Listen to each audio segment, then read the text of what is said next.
देखो कैसे बनाया जा सकता है। मैं यहां एक कनकेव मिरर ले लेता हूं और ये डिस्टेंस इतनी रखता हूं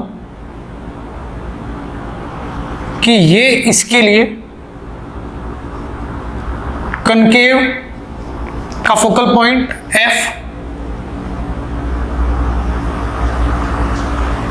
और ये 2F, इसके लिए ये 2F डिस्टेंस यानी सेंटर ऑफ कर्वेचर और ये फोकल पॉइंट है। तो यदि मैं यहां कोई ऑब्जेक्ट रख देता हूं, ये ऑब्जेक्ट रख दिया मैंने, ये ऑब्जेक्ट है, तो इसका इमेज फोकल पॉइंट से दूर बनता है। समझ में आई बात? तो मैं इस ऑब्जेक्ट को इतनी दूरी पर रखता हूं, ध्यान से सुनना क्या बोल रहा हूं मैं। इस ऑब्जेक्ट को, ये कनकेव मिरर है, कनकेव मिरर। मैंने क्या किया, एक ऑब्जेक्ट को यहां रखा P और F, इसकी फोकल पॉइंट के बीच में ये ऑब्जेक्ट रखा मैंने। अब ये ऑब्जेक्ट का इमेज ये मिरर इसके पार बनाना चाहेगा, इससे आगे बनाना चाहेगा, तो यहां से चलने वाली रे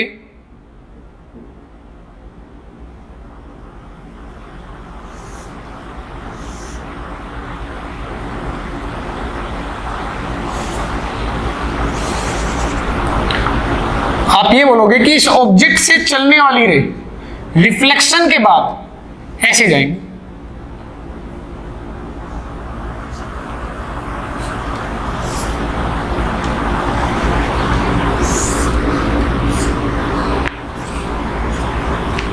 समझे? आप कहीं भी इस पे से रे चलाओ, ऐसे ये रे चलाई आपने, कहीं भी रैंडमली रे चला देता हूं मैं ऐसे, तो वो रे इससे रिफ्लेक्शन के बाद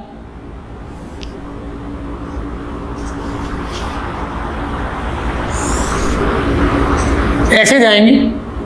और अगर इन सभी को आप आगे बढ़ाना चाहोगे तो वो फोकल पॉइंट से पास होने की इच्छा जताएंगे। इसका मतलब ये है कि इस मिरर ने जो ये रे इंसिडेंट की, ये वाली रे,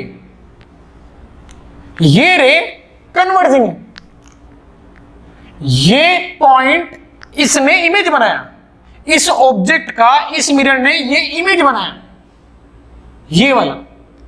लेकिन यहां तक रे जाने से पहले ही मैंने एक कन्वेक्स मिरर रख दिया, तो इस कन्वेक्स मिरर के लिए ये जो इसका इमेज था ऑब्जेक्ट हो जाएगा। और कैसा ऑब्जेक्ट होगा? Imaginary object. तो प्रैक्टिकल सिचुएशन में इमेजिनरी ऑब्जेक्ट ऐसे एग्जिस्ट करता है। लोगों को ये बहुत बड़ा कंफ्यूजन होता है कि इमेजिनरी ऑब्जेक्ट प्रैक्टिकली कैसे संभव है। हम हर एक चीज इसमें ऑब्जेक्ट इमेज फॉर्मेशन में पहले कुछ रखते हैं मिरर के सामने, तब इमेज की स्टडी करते हैं। यदि आप ऑब्जेक्ट को इमेजिनरी बोल रहे हो तो ये प्रैक्टिकली कैसे संभव है? ऐसे संभव है। मैंने एक रियल बॉडी किसके सामने रखी? एक मिरर के सामने। कौन सा मिरर? Concave mirror. और इस तरीके से डिस्टेंस को एडजस्ट किया कि इस ऑब्जेक्ट का इमेज यहां बने, और ये इस कन्वेक्स मिरर के लिए फोकल पॉइंट है। तो इस कन्वेक्स मिरर को आने वाली रेज ऐसे फील होंगी कि वो कन्वर्जिंग है, इसलिए इस मिरर के लिए ये पॉइंट एक इमेजिनरी ऑब्जेक्ट होगा, वर्चुअल ऑब्जेक्ट होगा। तो ये अपने दिमाग में सेट कर लेना। क्लियर? अब यहां से मतलब फाइनली आप देखोगे, अगर इस पूरे अरेंजमेंट में देखूं, ये रे रिफ्लेक्शन के बाद प्रिंसिपल एक्सिस के पैरेलल हो जाएंगी, क्योंकि ये लॉ है। अब सारी इस प्रिंसिपल एक्सिस के पैरेलल होने के बाद आगे जाएंगी, ऐसे आगे जाएंगी, ऐसे आगे जाएंगी। आपसे वो पूछेगा कि पहला रिफ्लेक्शन इससे लें तो इमेज कहां बना, आप बोलोगे यहां। दूसरा रिफ्लेक्शन इससे लें तो इमेज कहां बनेगा, आप बोलोगे इनफाइनाइट पे। अगर दूसरा रिफ्लेक्शन ये है, ये रे है दूसरे रिफ्लेक्शन के बाद, आपसे बोलेगा तीसरे रिफ्लेक्शन के बाद इमेज बताओ, तो आप बोलोगे कि ये रे इससे टकराने के बाद प्रिंसिपल एक्सिस से पास होंगी, सॉरी इसके किससे, इसके फोकल पॉइंट से, क्योंकि ये इसके लिए ये रे इनफाइनाइट से आ रही है क्योंकि पैरेलल है, और ये रे इनफाइनाइट से आने का मतलब कहां हो जाएंगी? फोकल पॉइंट से पास होंगी सारी की सारी रे। तो आपको अगर ये बोला जाए कि तीसरे रिफ्लेक्शन के बाद इस केस में बताइए कि इमेज कहां बनेगा, तो आप बोलोगे यहां। दोबारा स्टार्टिंग से बोलता हूं, पहला ऑब्जेक्ट ये है, पहला रिफ्लेक्शन M1 M2, अगर M1 में पहला रिफ्लेक्शन लेते हैं तो इमेज कहां बनेगा, आप बोलोगे यहां बनेगा सर। ऑब्जेक्ट से चलने वाली रे कहां मिल रही है, यहां। अब दूसरे रिफ्लेक्शन के बाद इमेज कहां बनेगा, तो ये रे यहां तक जा ही नहीं पाएंगी, पहले क्या हो जाएगा, रिफ्लेक्शन हो जाएगा और वो दूसरा रिफ्लेक्शन होगा। तो दूसरे रिफ्लेक्शन के बाद रे ये है जो कहां जा रही है, इन्फिनिट पे जा रही है। तो आप बोलोगे दूसरे रिफ्लेक्शन के बाद जो रे है वो कहां मिल रही है, इन्फिनिट पे। तो दूसरे रिफ्लेक्शन के बाद इमेज इन्फिनिट पर है। तीसरे रिफ्लेक्शन के बाद इमेज कहां है, अगर ये क्वेश्चन बोला जाए तो आप इन आने वाली रेज का इससे फिर से इमेज बनाओगे, वो कहां जाएगा, फोकल पॉइंट पे। तो इसका मतलब तीसरी रिफ्लेक्शन के बाद इमेज इसके फोकल पॉइंट पर है। फिर से आप अगर वो पूछता है कि चौथे रिफ्लेक्शन के बाद आंसर दो, तो ये डिस्टेंस मैटर करता है, फिर आपको कैलकुलेट करना पड़ेगा, वो मैं आपको बताऊंगा, मिरर फॉर्मूला। तो अब हम मिरर फॉर्मूले पे बात करेंगे।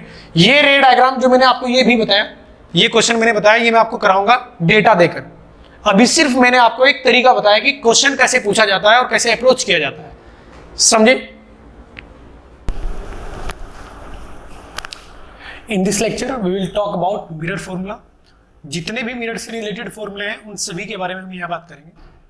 तो सबसे पहले आता है मिरर फॉर्मूला, जो इसमें होता है मतलब u और v के बीच जो रिलेशन हमें देता है। कोई भी मिरर हो, चाहे कन्वेक्स हो चाहे कनकेव हो, तो मैं यहां भी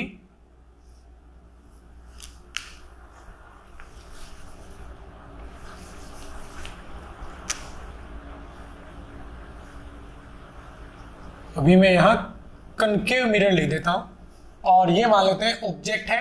तो ऑब्जेक्ट की डिस्टेंस को प्रदर्शित किया जाता है u से, ये p।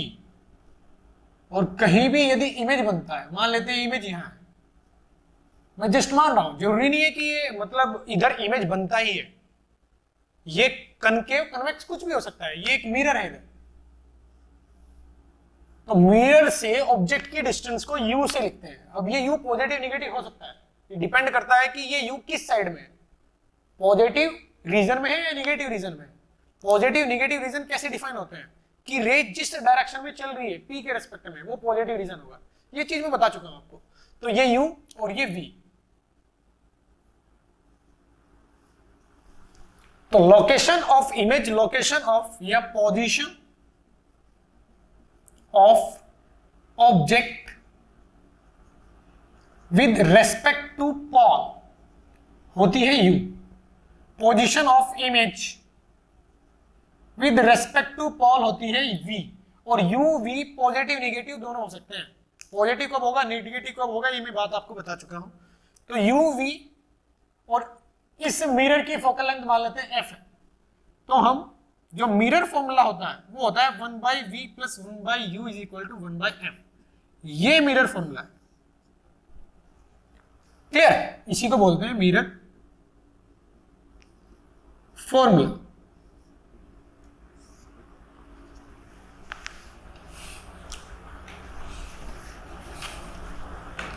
अब इसमें और भी बहुत सारी बातें आती हैं। फर्स्ट पॉइंट तो ये है। सेकंड पॉइंट इसमें आता है मैग्निफिकेशन या हिंदी में आवर्धन। मैग्निफिकेशन मतलब अगर साइज आपको ऑब्जेक्ट का कुछ दिया गया है, ऑब्जेक्ट का कुछ साइज है, यानी हाइट ऑफ ऑब्जेक्ट कुछ दिया गया है, और इसी प्रकार से आपको इमेज की कुछ हाइट मिलती है। मैं फिर से आपको बोल रहा हूं कि जरूरी नहीं है हर बार ऊपर ही इमेज आए। हो सकता है ऑब्जेक्ट ऊपर इमेज नीचे, ऑब्जेक्ट नीचे इमेज नीचे, ऑब्जेक्ट नीचे इमेज ऊपर, कुछ भी हो सकता है। तो ये जस्ट एक मैं यहां जनरल फॉर्मूला लिख रहा हूं, क्लियर। अगर HO ऊपर है प्रिंसिपल एक्सिस से, तो इस हाइट को मैं जैसे मान लेते हैं ये 1 mm और ये ऊपर है, तो HO क्या आएगा, +1 mm। और यदि मान लेते हैं हाइट नीचे है 1 mm है, तो HO क्या आएगा, -1 mm। तो height of object is HO, height of image is HI. HO and HI will be positive and negative according to their position with respect to principal axis. Principal axis के ऊपर height है तो positive, principal axis के नीचे height है तो negative. Clear? तो यहां मैग्निफिकेशन स्मॉल m होता है और इसको लिखा जाता है object of image upon object of height of image upon height of object, या size of image upon size of object. Size of image upon size of object, ऐसे लिखा जाता है। क्लियर? तो m बराबर साइज ऑफ इमेज HO। अगर आप HI by HO निकालेंगे तो वो -v/u के बराबर आता है, -v/u, ये याद रखेंगे। क्लियर? यहां से काफी चीजें निकल के सामने आती हैं, तो मैं इंपॉर्टेंट बाइट यहां पॉइंट्स लिखूंगा। इंपॉर्टेंट पॉइंट्स, फर्स्ट पॉइंट जो आएगा, if magnitude of m is greater than 1 का मतलब क्या आएगा? HI बाई HO एक से बड़ा है का मतलब HI is greater than HO। इसका मतलब image is magnified,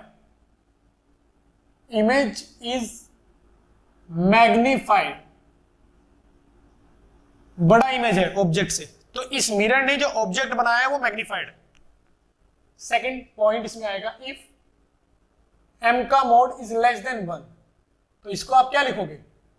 image is diminished, ये लिखोगे। Third point, if m greater than 0, अगर m ग्रेटर देन 0 है, अब इसकी बात सुनेंगे ध्यान से। ग्रेटर देन 0 का मतलब क्या है? HI और HO दोनों या तो निगेटिव है और दोनों या पॉजिटिव, या तो दोनों पॉजिटिव है या दोनों निगेटिव। ये मतलब होगा HI बाई HO पॉजिटिव होने का। M यदि मैं कहता हूं कि पॉजिटिव है, यानी HI HO दोनों पॉजिटिव है, और दोनों पॉजिटिव का मतलब या दोनों निगेटिव है, और दोनों पॉजिटिव दोनों निगेटिव होने का मतलब क्या होगा? या तो दोनों ऊपर है या दोनों नीचे है। यानी ऑब्जेक्ट यदि ऊपर है तो इमेज भी ऊपर है, ऑब्जेक्ट यदि नीचे है तो इमेज भी नीचे है, और इस केस को हम इरेक्ट कहते हैं, सीधा। अगर ऑब्जेक्ट ऊपर है, इमेज भी ऊपर बन रहा है, तो हम कहेंगे इमेज सीधा बन रहा है। ऑब्जेक्ट नीचे है, इमेज भी नीचे है, तो इसे भी हम सीधा कहेंगे।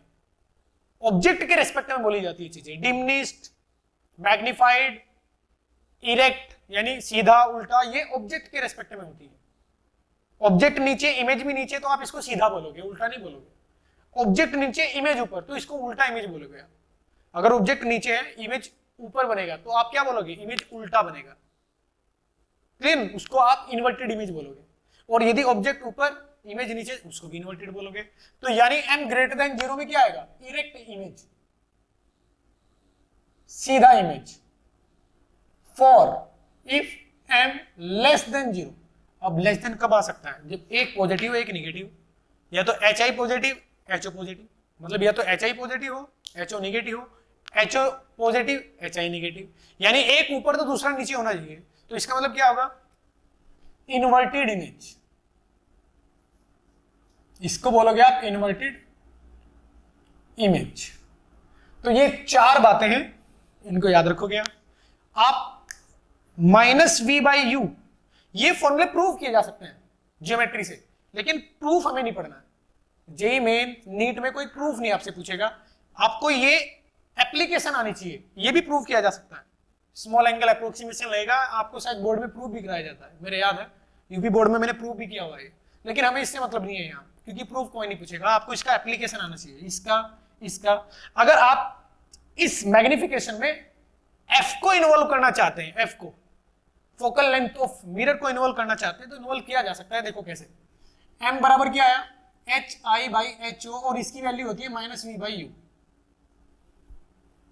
-v minus of position of image with respect to pole upon u position of object with respect to pole. हम जानते हैं 1/v plus 1/u is equal to 1/f होता है, तो 1/u इज इक्वल टू आ जाएगा 1/f माइनस 1/v।